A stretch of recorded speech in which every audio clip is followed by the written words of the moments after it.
Hola, ¿qué tal? Muy buenas noches. Yo soy Genaro Lozano y esto es Punto y Contrapunto ya de jueves. Olga Sánchez Cordero deja la Secretaría de Gobernación para regresar al Senado de la República, donde seguramente presidirá la mesa directiva.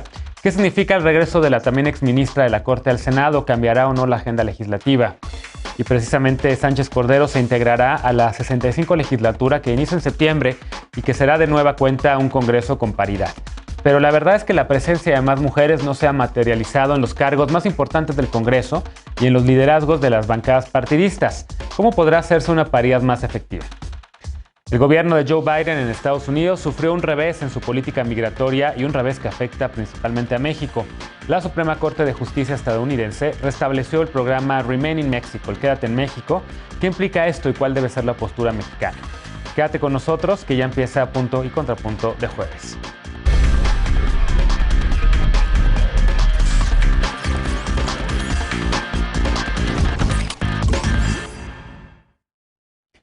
Olga Sánchez Cordero dejó hoy la titularidad de la Secretaría de Gobernación para reintegrarse al Senado.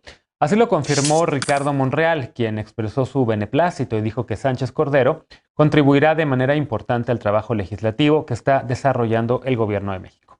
En un video publicado en las redes sociales, Monreal dijo que Sánchez Cordero ayudará a mantener la cohesión en la fracción parlamentaria y en el Senado en general. Esta mañana, la exministra y la primera mujer que ocupó el cargo de secretaria de Gobernación, Olga Sánchez Cordero, estuvo todavía como titular de la Secretaría en el encuentro de gobernadoras, diputadas federales y locales, presidentas municipales y alcaldesas electas en 2021, pero ya cierra el día, ya en esos momentos cerró el día como senadora. En un comunicado dirigido al actual presidente de la mesa directiva de la Cámara de Senadores, Eduardo Ramírez, informó su determinación de reincorporarse a partir de hoy a la actividad legislativa. Sánchez Cordero se incorporó al Gabinete Federal desde el 1 de diciembre del 2018 tras haber pedido licencia en el Senado. En su lugar entró la senadora Jesús Rodríguez, quien ahora prácticamente regresa a hacer su trabajo de activismo. Entre las iniciativas que presentó como legisladora destaca la iniciativa de la Ley General para la Regulación y Control de Cannabis, para normar el uso de la cannabis con fines personales, científicos y comerciales. Hace apenas unas semanas, Sánchez Cordero ya había regresado al Congreso, pero para cabildear por la aprobación de la Ley Federal de Revocación de Mandato. La prensa legislativa reportó entonces que los partidos de oposición no asistieron a la reunión convocada por la entonces secretaria de Gobernación y se negaron a avalar un nuevo periodo extraordinario de sesiones donde se esperaba discutir y aprobar esta ley que ahora será discutida en la 65 legislatura que arranca el 1 de septiembre próximo. Noche de jueves y como cada martes y jueves saludo con gusto a Estefanía Veloz, abogada y feminista. ¿Cómo estás, querida Estefanía?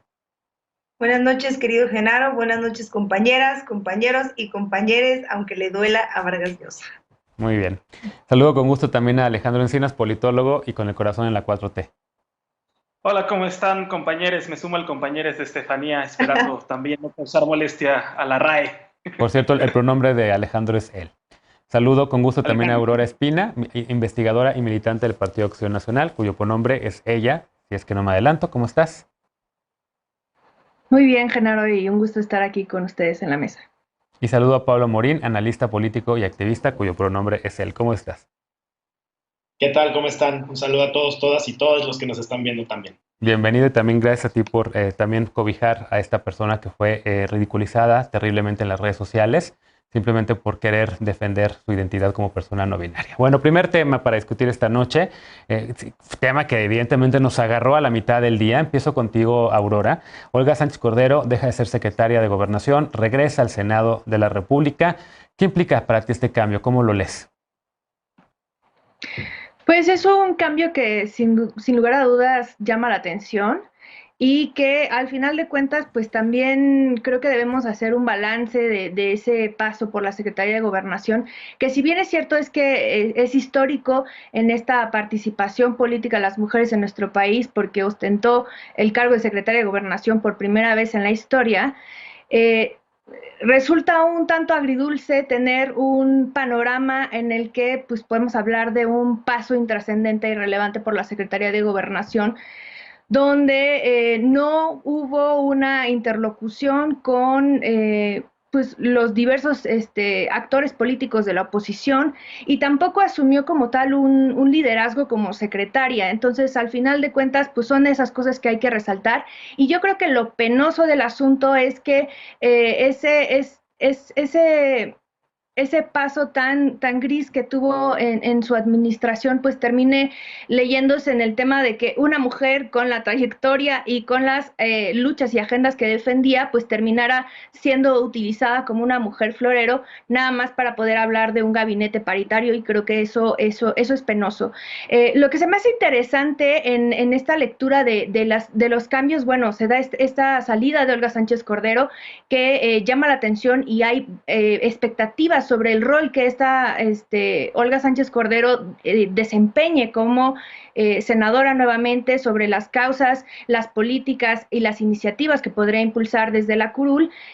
Yo no me aventuraría a hablar de que tome una postura distinta a la que ha tenido. Al final de cuentas, habrá que ver cómo termina desempeñándose, pero yo no tengo, la verdad es que muchas expectativas, basándome en los hechos en los últimos 3 años, lo que ha hecho desde Secretaría de Gobernación. Y lo que se me hace interesante de los cambios es la llegada de Adán Augusto López, que es el actual gobernador del estado de Tabasco, y que se me hace una maniobra interesante, porque pareciera que al presidente López Obrador solamente confía para tener como parte de su equipo de colaboradores dentro del gobierno federal, pues a personas del estado de Tabasco, ¿no? Hasta algunos hablan del Tabasco Team, porque se une ahora como secretario de Gobernación a Adán Augusto López, pero al mismo tiempo está Javier May en la Secretaría de Bienestar, Octavio Romero en Pemex, Audomaro Martínez en el Centro Nacional de Inteligencia, y estos son hasta ahora. Entonces habrá también que ver si va a haber más cambios favoreciendo pues justo a gente cercana a él del estado de Tabasco, o cómo va a desempeñar. Ahora, el reto que creo que tiene Adán Augusto es que lo que faltó con la gestión anterior es sí generar un diálogo cercano con la oposición, asumiendo el rol como secretario de Gobernación, porque al final de cuentas de lo que estamos hablando es del país y no de un partido político. Entonces, al final de cuentas, creo que debe de haber esa apertura, debe de haber ese diálogo, sobre todo en aras de construir desde la pluralidad un camino mejor para nuestro país. Contrapunto, Estefanía. Bueno, tengo todos, la verdad, pero primero me parece muy ofensivo llamarle a Olga Sánchez Cordero, con el recorrido que tiene, con el bagaje que tiene y con el papel tan importante que jugó, florero. Y en realidad yo no sé de dónde se dice que no hubo interlocución con personas de la oposición, si más bien se quejaban de su injerencia cuando iba a presentar reformas al Congreso, y creo que eso demuestra que pues hizo la chamba que le tocaba, además ante una Secretaría de Gobernación distinta, con esos 3 secretarios de Gobernación que cada uno se dedicaba a distintas cosas, y creo que eso puso pues en perspectiva también el papel que ocupaba Olga Sánchez Cordero, específicamente con todas sus funciones muy bien delimitadas. Una de esas que yo aplaudo profundamente es la iniciativa para intentar disminuir o mitigar la violencia contra las mujeres, una iniciativa interinstitucional que fue de la mano con Nadine Gassmann y con otras instituciones, y sobre todo el peso que ella tiene también en el sistema judicial, donde creo que hubo mucho diálogo con ciertas organizaciones y también con compañeras que tenían esta exigencia. Ahora, esto nos lleva a preguntarnos una cosa: ¿qué va a pasar con Jesúsa? No, pero la verdad es que creo que lo que más me entristece de esto es que Jesúsa ya no sea senadora, pero ¿cuál es el papel de las mujeres ahora ante este espacio paritario en el Congreso y en la paridad que se está dando en México, paridad constitucional? Y en realidad van a dejar a las mujeres ocupar espacios de poder tangibles, espacios de poder donde se toman decisiones. Las decisiones más importantes, que son las de seguridad, las de presupuesto y las de puntos constitucionales o asuntos constitucionales, no son para mujeres y no están siendo presididas por las mujeres en las comisiones. El caso del Senado es ese, casi es paritario, pero no, porque solamente ocupan 27 mujeres las presidencias de las comisiones en el Senado, y son 56. Ahorita retomamos ese tema, si te parece, en el segundo bloque, justo sobre estos cargos de bancadas de liderazgos y de presidencias de comisiones también.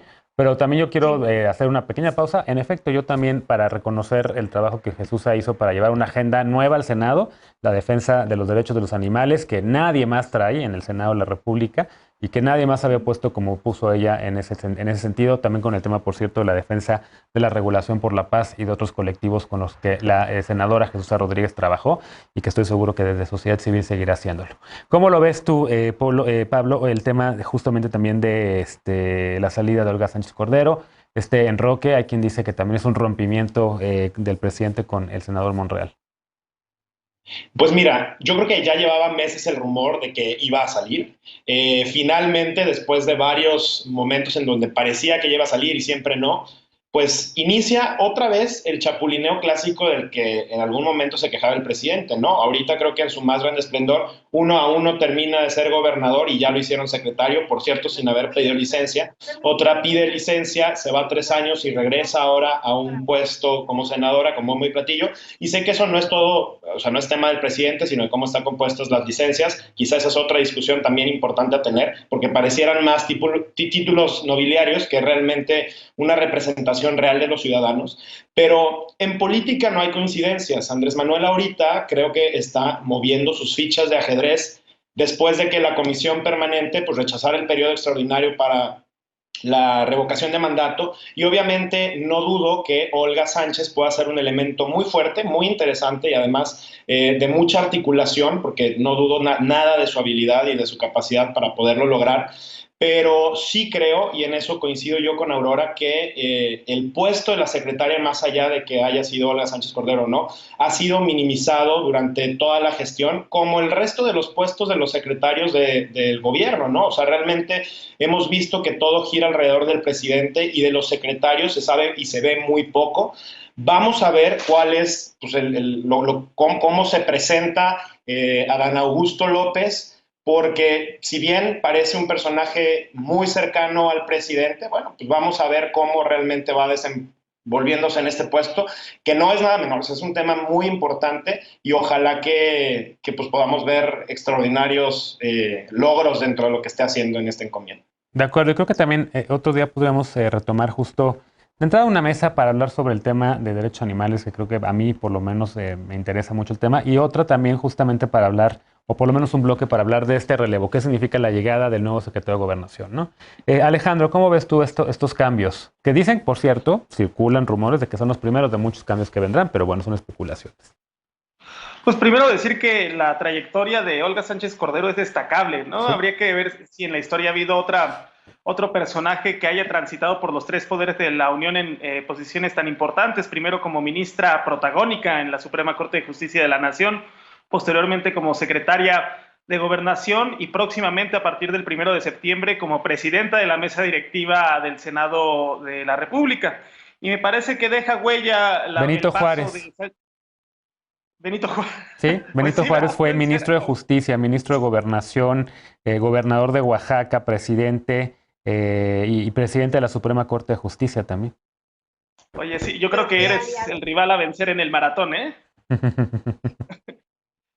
Bueno, y no, como te decía, deja cambio, ¿no? Deja un cambio. Hay una tradición en el poder en México de rendir tributo al mismo poder, y hay en las secretarías los murales, ¿no? Las salas dedicadas a los secretarios, y ahí está pues la figura de todos los hombres que han pasado, y ahora sí, por vez primera, si sigue esta tradición, claro, ya veremos la foto de la primera secretaria mujer, pero que además de eso, pues sí, le imprimió un estilo propio, pasó de ser la Secretaría de Gobernación el aparato represor del gobierno a ser un organismo defensor dedicado sobre todo a la defensa de derechos humanos. Antes los activistas, si entraban al Palacio de Cobián, aquel que está ubicado en Bucareli, pues era a los sótanos, a los interrogatorios, y ahora entran a mesas de diálogo. Antes se desaparecían, la Secretaría de Gobernación desaparecía personas, activistas políticos.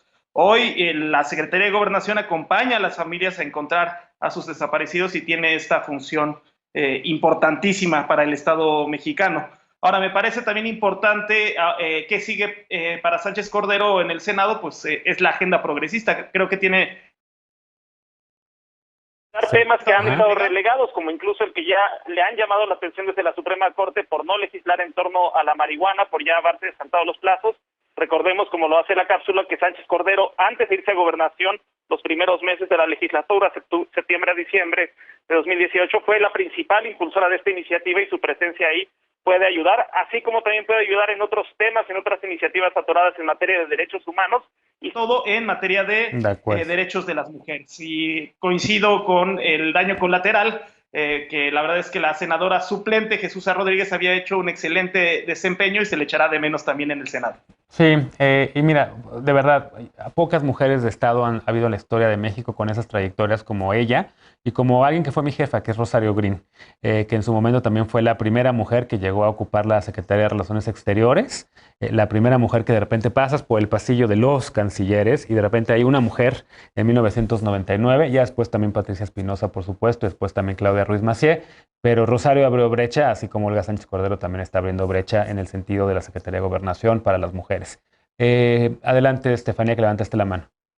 Sí, yo solo quería decir de manera rápida que es muy curioso cómo a la oposición ya se le olvidó cómo pueden existir estos cambios que creo que son dignos de que ya van 3 años de gobierno y casi siempre a la mitad de los sexenios pues se van haciendo cambios necesarios y que creo que en ese sentido simplemente solo abonan a la agenda legislativa que todavía hace falta y que no va a haber mejor persona que Olga Sánchez Cordero para tratar de desatorar lo que todavía necesita salir, que son pendientes de la Cuarta Transformación. De acuerdo. Un último comentario, porque estoy seguro que Aurora está muy en desacuerdo con muchas de las cosas que dijimos. Precisamente ya utilizó ella ese adjetivo al que Estefanía se refirió como algo negativo. Finalmente, Aurora, voy contigo para el último comentario.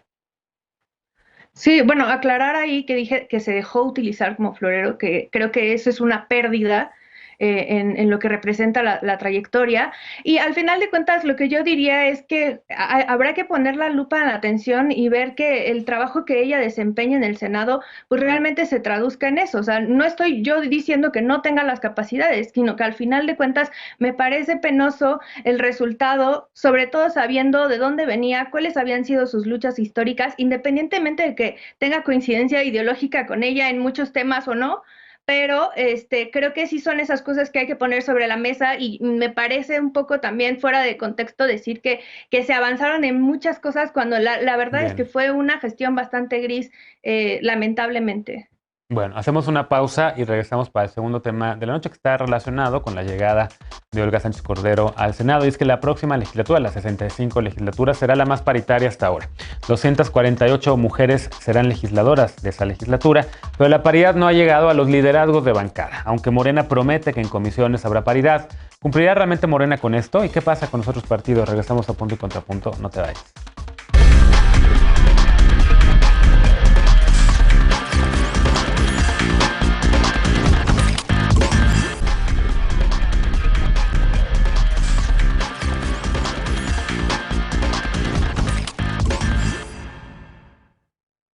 Estamos de regreso en Punto y Contrapunto. La 65 legislatura será la más paritaria en la historia de México. Por primera vez, el 49.6% de las curules estará ocupado por una mujer, pero esa paridad no se ve reflejada en las presidencias de bancadas.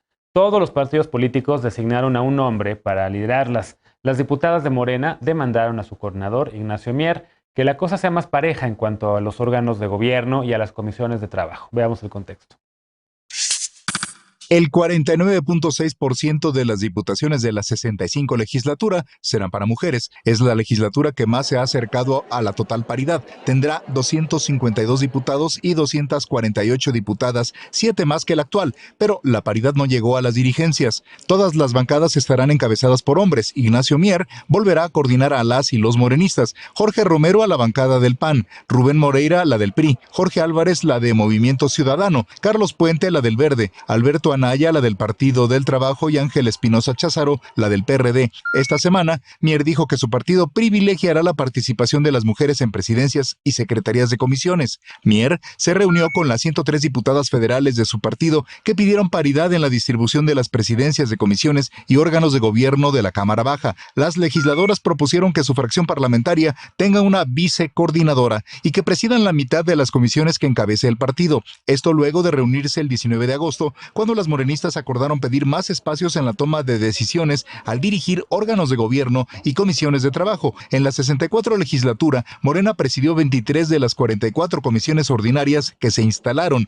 11 fueron encabezadas por una mujer. El PAN, el segundo partido con más curules, encabezó 8 comisiones, 3 de ellas por una mujer. Ayer Ignacio Mier dijo que su partido no va por todos los espacios de gobierno y que busca centrar el debate en la agenda legislativa y no en las posiciones administrativas. Punto y contrapunto. Segundo tema a discutir, ahora sí, Estefanía, ya te estabas adelantando en el primer bloque, ¿cómo ves este tema de que no haya, porque son puros hombres, digamos, en los coordinadores parlamentarios, los líderes de los partidos en el Congreso? ¿Qué ocurre con cuáles presidencias se le van a repartir a las mujeres en las comisiones y demás? Sí, Genaro, tienes razón, son puros hombres y qué cansado es de verdad esta falsa idea de los aliados. Yo escribí un artículo en Milenio sobre cómo cuando se anuncian quiénes van a ser los coordinadores, hubo quienes salieron a lavarse las manos a decir, y sobre todo del Movimiento Ciudadano, no, es que aquí somos muy paritarios, nada más denos chance, a lo mejor en el próximo podemos poner una mujer, pero vamos viendo. Y lo más curioso de esto es que para tratarse de una paridad constitucional, para hablar de un momento histórico en el que estamos viviendo, donde las mujeres van a ocupar espacios importantes, no solamente de representación popular, sino también en los órganos de gobierno, por ley, por lo que dice la Constitución, como también juezas y en el sistema judicial.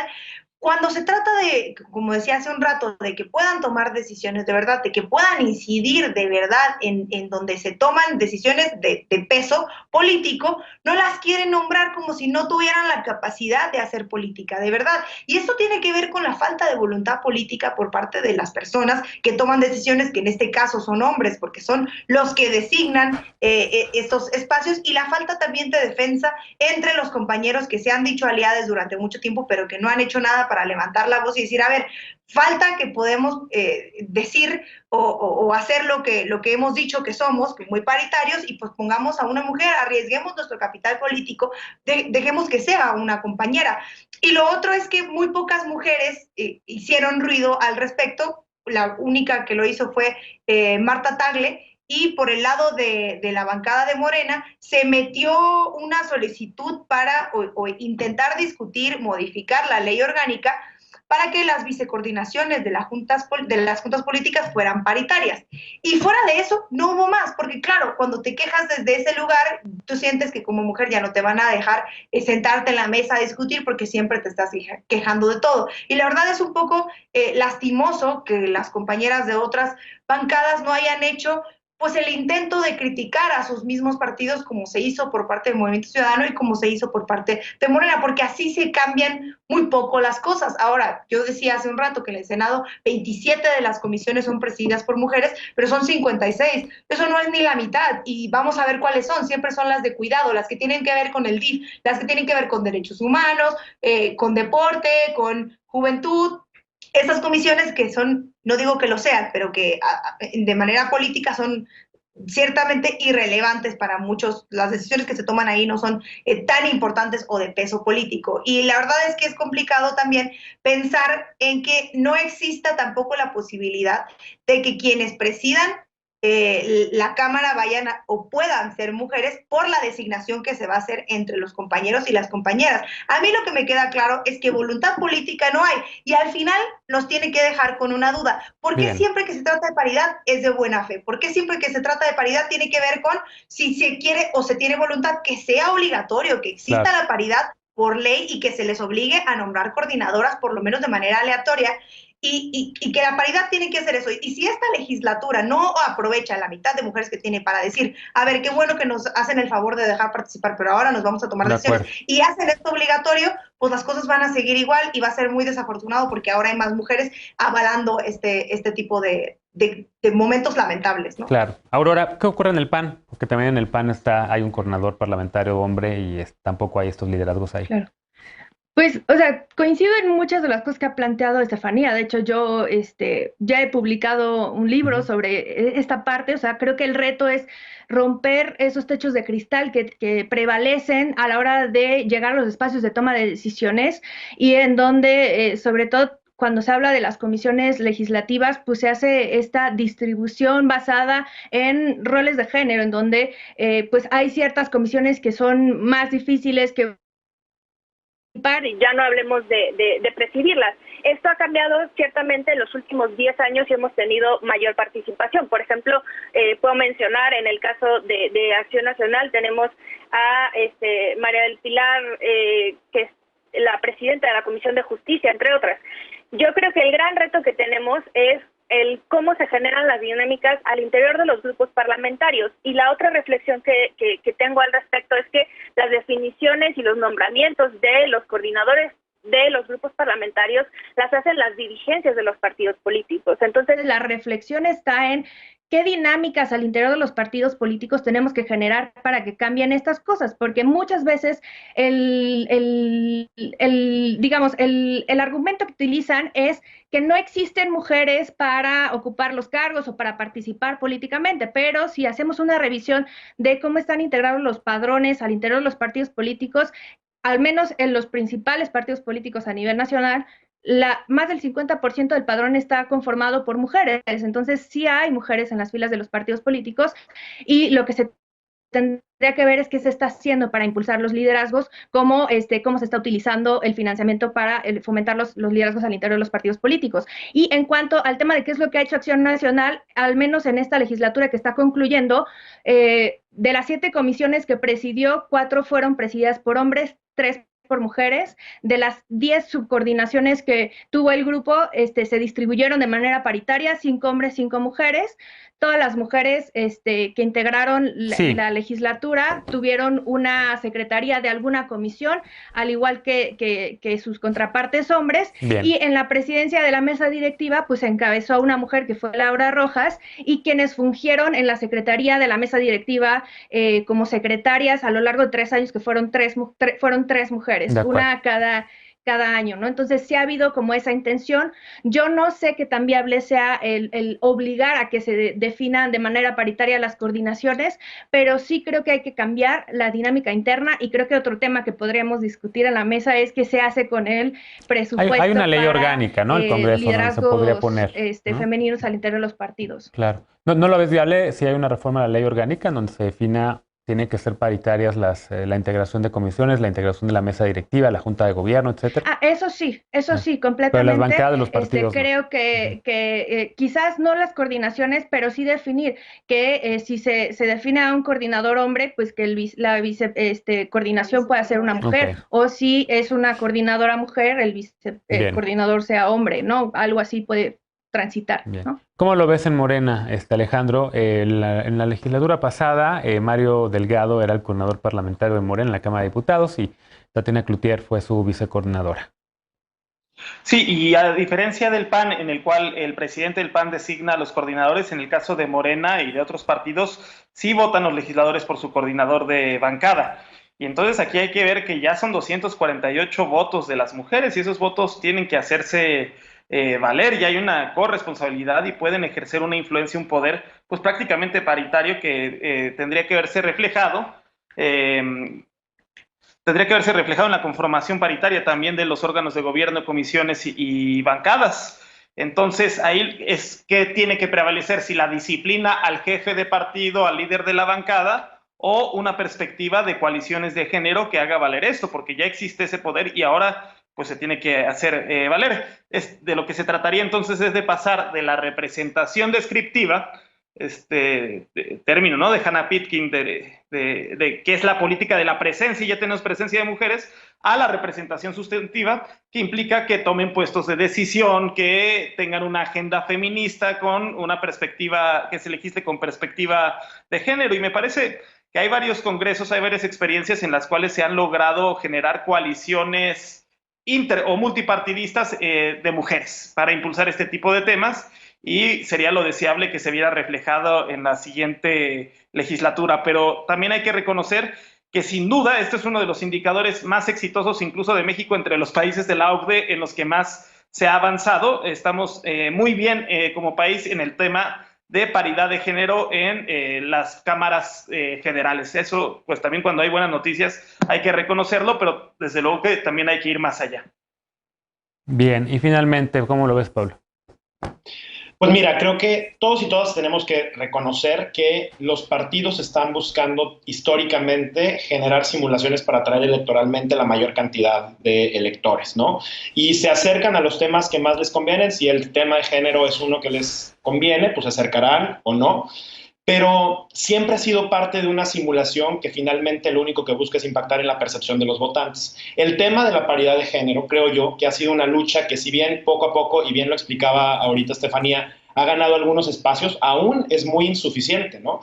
Algo que a mí personalmente me gustaría mucho ver es que los partidos, los dirigentes de los partidos, cambiaran de opinión, recularan con estas decisiones al ver lo que estamos platicando en este tipo de espacios, lo que la sociedad está diciendo.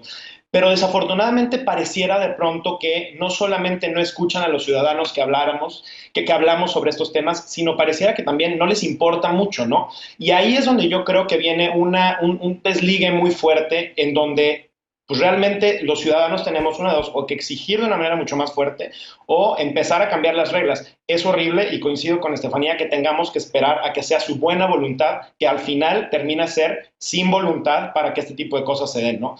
Y yo sí creo que tan culpable es el conjunto del partido como cada uno de los que están aceptando estos cargos en lo individual, que aceptaron un puesto sin aceptar que hubiera una mujer en ese espacio.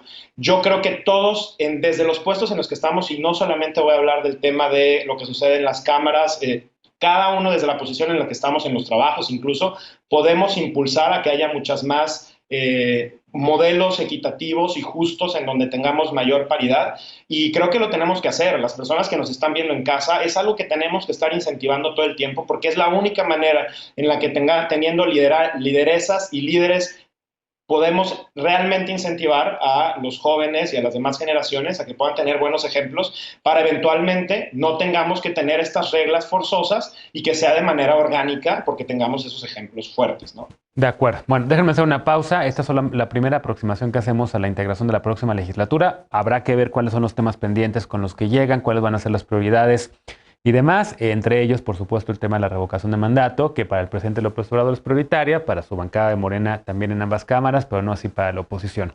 Hacemos una pausa. Al regresar, la Suprema Corte de Estados Unidos ordenó al gobierno del presidente Joe Biden reactivar el programa conocido como Quédate en México, y el gobierno de López Obrador señaló que evaluará con el de Estados Unidos la gestión de flujos migratorios ordenados, seguros y regulares en la frontera. ¿Cuáles son las implicaciones reales sobre este tema para la población migrante varada en nuestro país?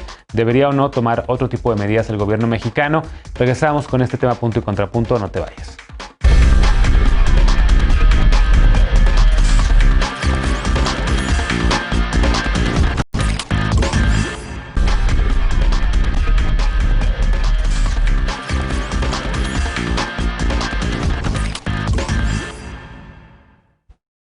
Estamos de regreso en Punto y Contrapunto.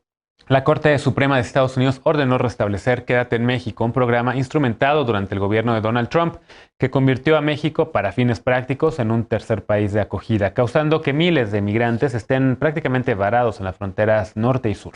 Desde hace 3 días, por ejemplo, cientos de personas que llegaron desde Haití y que llevan meses en Tapachula, Chiapas, han protestado en demanda de documentos para poder trasladarse a otras partes de México en vista del complicado escenario que pinta ingresar a Estados Unidos, cuyas autoridades han detenido a 1 millón de personas sin documentos en lo que va del año. Veamos el contexto.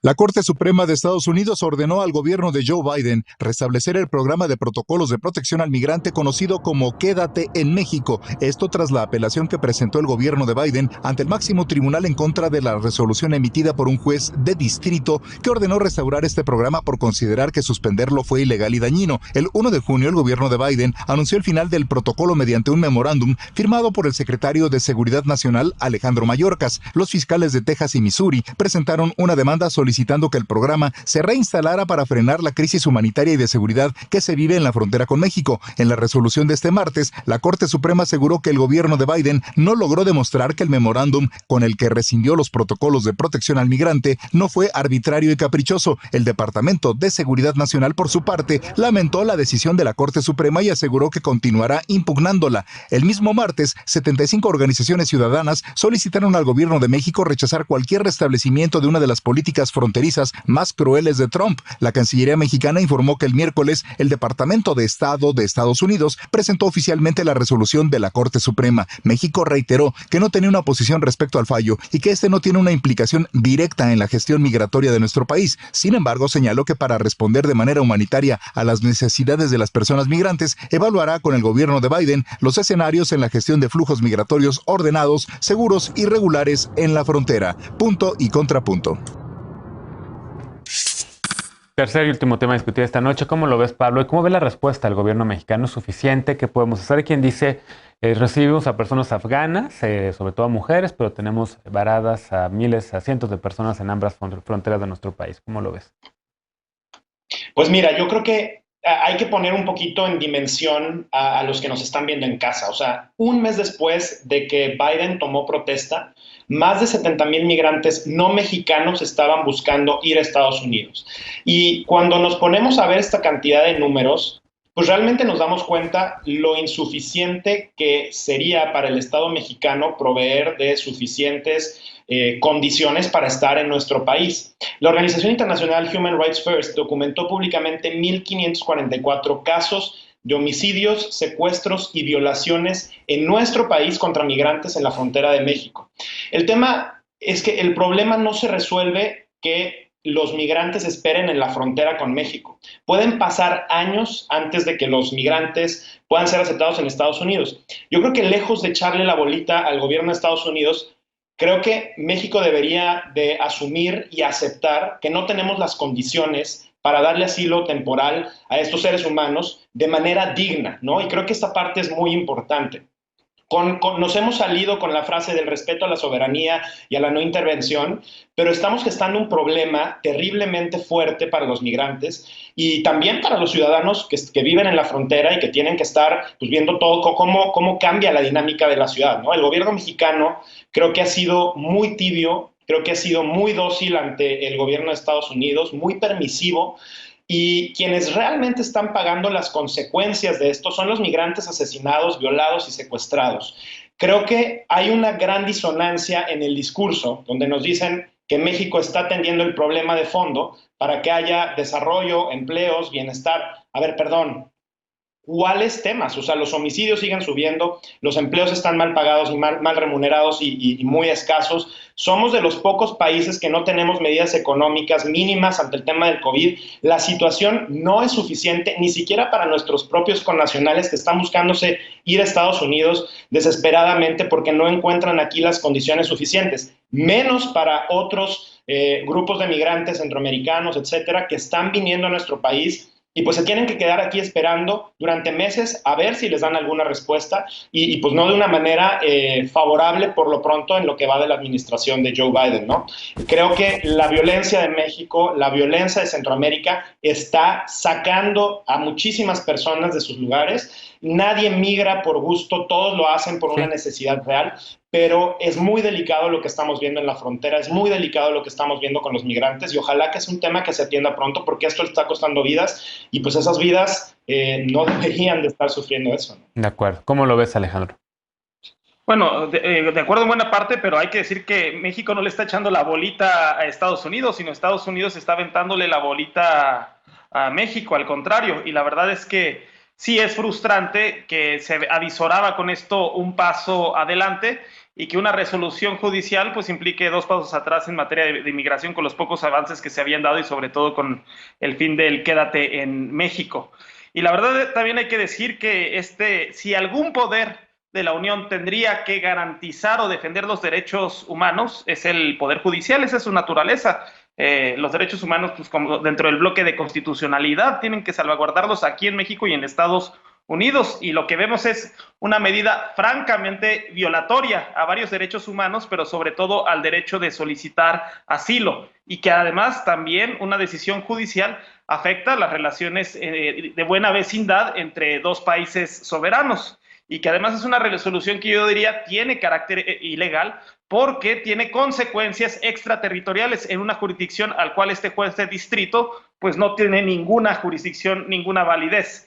Ahora, la verdad es que también es sorprendente que en la nación más poderosa del mundo ocurren este tipo de cosas, que un juez de distrito pueda tumbar una decisión del presidente, del hombre más poderoso del planeta, un juez de distrito que nadie eligió, y que aquí también hemos visto estos procesos como a veces medidas arbitrarias, opacas del Poder Judicial están obstruyendo decisiones de un gobierno democráticamente electo. El Poder Judicial no puede ser un ariete frente a las decisiones de la mayoría y de la voluntad mayoritaria, y los estadounidenses en la última elección decidieron votar por una opción que no era xenofóbica, no tenía este discurso anti-mexicano como el de Donald Trump, sino que estaba buscando una alternativa para regular el tema de la migración y tener un trato más humanitario. De acuerdo. Muchas deficiencias y muchas deudas todavía, pero un trato más humanitario en el tema de migración. De acuerdo. Aurora, ¿cómo lo ves? Me interesa sobre todo ver las repercusiones para el gobierno mexicano, la defensa que ahora haga México ante este tema. Después también, evidentemente, hay todo un tema interno para el propio gobierno del presidente Biden con este revés que sufre en la Suprema Corte de Justicia, que yo, la verdad, me tengo que meter a estudiar bien y bien por qué la Suprema Corte de Justicia le da la razón a estos estados que demandan al gobierno federal. Pero bueno, ¿cómo lo ves tú este tema y cómo ves la respuesta de México? Pues es un caso que coincido contigo en que se tiene que estudiar a fondo, pero que si bien es cierto y ya se ha mencionado en esta mesa, sí pone sobre la mesa pues la situación difícil y complicada de estas personas migrantes, porque son personas que se enfrentan a secuestros, asaltos, separación familiar y violaciones, como mencionaba Pablo, pero también es una cuestión de uno, creo que sí es muy complicada esta definición, que bien es cierto que se había instaurado durante la administración de Trump y que incluso el gobierno de México empezó a también implementarlo, porque era el momento en el que se hablaba de estas posibles penalizaciones en cuanto a aranceles si no se hacía, digamos, una acción en cuanto a detener los flujos migratorios por parte del gobierno de México. Lo que sí es cierto es que el gobierno de México sí tiene que, pues sí, se enfrenta a este reto de brindar atención y cuidado a miles de personas que pues esperan los juicios de resolución y que como ya se había mencionado, pues no sabemos el tiempo que puedan tardar, pueden ser años lo que se tardan, y más bien dicho, esta medida es un mecanismo que está destinado a desestimar la intención de todas estas personas que están pidiendo asilo. Yo creo que el gobierno mexicano pues sí ha tenido una postura pues no nada firme al respecto, porque al final de cuentas pues sí está involucrando una injerencia en su jurisdicción, porque al final de cuentas es un gobierno que está decidiendo que otras personas se queden en nuestro país, sin importar, digamos, el contexto, pero que creo que tiene que ver. La otra es que al final de cuentas pues el gobierno de México sigue haciéndole el trabajo sucio a los Estados Unidos, que creo que eso es algo penoso, y al final de cuentas lo que tendría que hacer el gobierno mexicano es tener una postura más firme frente al gobierno de Estados Unidos y hacer esta distinción, porque al final de cuentas creo que es una responsabilidad que tienen que asumir ellos. Si quieren brindarles o no así a las personas es decisión y definición de ellos, pero creo que al final de cuentas pues no se puede hacer este tipo de medidas generando una crisis humanitaria como la que es la situación de las personas migrantes en la frontera norte de nuestro país. Y creo que lo que podríamos esperar a futuro es que sí se ha mencionado que sí se va a hacer la impugnación de la decisión por las vías correspondientes, porque no está de acuerdo la DNHS del gobierno de Estados Unidos en cuanto a esta resolución. Entonces creo que todavía hay posibilidades de que se pueda revertir. Pero el título 42 de que regresan a las personas por esta situación de pandemia sin definir más estatus o lo que sea, sigue estando vigente y Bien. como había dicho, pues sigue estando también el doble discurso. Finalmente, Estefanía, ¿cómo lo ves? Y lectura también si quieres abordar el tema de este revés para el presidente Biden. Eso es un revés y es un revés irreversible, prácticamente. Tú preguntabas hace rato, vamos a ver por qué se tomó esta decisión en la Suprema Corte, y se tomó esta decisión por la mayoría conservadora que hoy impera en la Suprema Corte de Justicia, incluyendo al juez de distrito de Texas, que tomó la decisión de darle la razón a los dos jueces. ¿Qué fue lo que pasó? Y en realidad aquí es donde vamos a terminar viendo que es Donald Trump tomando decisiones otra vez, que esto es el resultado de todo el poder que tuvo Donald Trump para poder poner jueces y de reformar, que creo que eso era su plan a largo plazo, muchas y renombrar muchos de los cargos donde se toman decisiones pesadas, donde probablemente sea el contrapeso o quizá la pared con la que se tenga que topar el gobierno de Biden. ¿Qué fue lo que pasó? Un juez en Texas dijo, a ver, esta decisión que tomó el gobierno de Biden está violentando los derechos de la nación, que implica que se acabe esto de que los migrantes, que se llama Quédate en México, tengan que esperar su proceso migratorio en México. Y ahora que Biden lo quitó, pues puede ser más fácil para los migrantes que crucen la frontera, que se les dé visas humanitarias, que se les atienda aquí y que puedan salir de estos centros de detención. Y esta decisión que toma este juez de demandar a Biden viene haciendo eco a lo que hizo ya un juez en Missouri, dos estados muy conservadores. Y entonces estos dos jueces de distrito de los dos estados les dieron la razón, lo que ya pone muy por encima,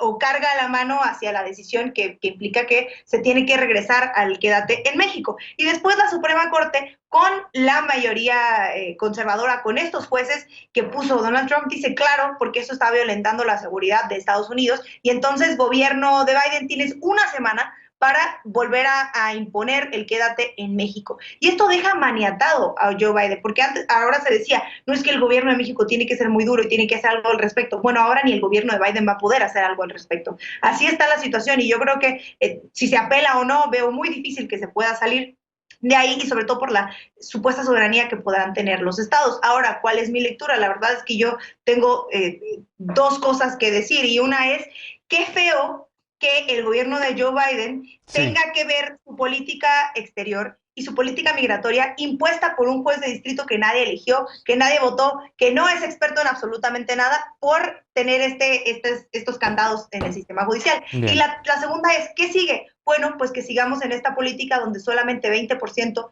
de los migrantes pueden llegar a solicitar una visa humanitaria y se les puede conceder después de muchos años. Esto es un revés, es algo muy preocupante, y creo que el gobierno de Biden debe estar temblando porque no se había esperado que Donald Trump volviera a salir con estas cosas, porque de verdad que yo creo que es él. De acuerdo. Y bueno, y ahora el gobierno mexicano pues también ahora tendrá que ver qué sucede después de esta decisión. Hacemos una pausa y nosotros regresamos después de esta para despedirnos, y con la paparrucha no te vayas.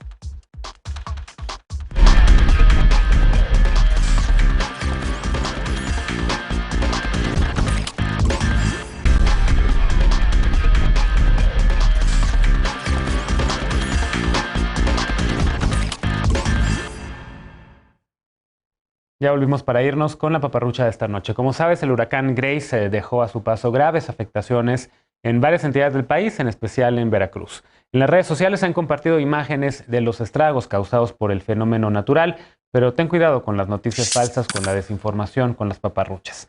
Con el título Impresionante fotografía del huracán Grace, circula esa imagen que ves en tu pantalla sobre una carretera que supuestamente muestra el arribo del huracán a Veracruz. Otras personas aseguran que es su paso por Hidalgo, o incluso hay quien ha dicho que es en Quintana Roo. Pero esta imagen no es del huracán Grace ni tampoco es reciente. La fotografía es un montaje del tornado que se registró en el estado de Illinois, en Estados Unidos, en abril del 2015. Por cierto, el gobierno de México informó que realizará un censo para identificar a las personas damnificadas por Grace en Veracruz. El presidente López Obrador informó que el censo se hará casa por casa en 28 municipios y que las secretarías de Marina y de Defensa Nacional entregarán los apoyos de manera directa. El censo inició ayer y deberá concluir en una semana. Si vives en uno de los municipios afectados, en la página de la Secretaría de Bienestar que ves en tu pantalla, puedes consultar el día que censarán tu localidad. Estaremos muy pendientes del apoyo que se brinde a las personas afectadas. Por ahora, evita las paparruchas y por favor no bajes la guardia y respeta a las personas no binarias. Vacúnate cuando te toque y sigue las medidas que ya conoces. Lávate las manos bien y con frecuencia, mantén la sana distancia, ventila espacios cerrados y no ventilados y si sales, utiliza un cubrebocas, síguete cuidando en lo que te toca o nos toca la vacuna. Gracias por habernos acompañado esta noche. Gracias, Aurora. Gracias, Pablo. Gracias, Estefanía, y gracias, Alejandro. Cuídense mucho. Nos vemos por acá mañana todavía para la mesa de punto y contrapunto de viernes. Buenas noches, soy Genaro Lozano.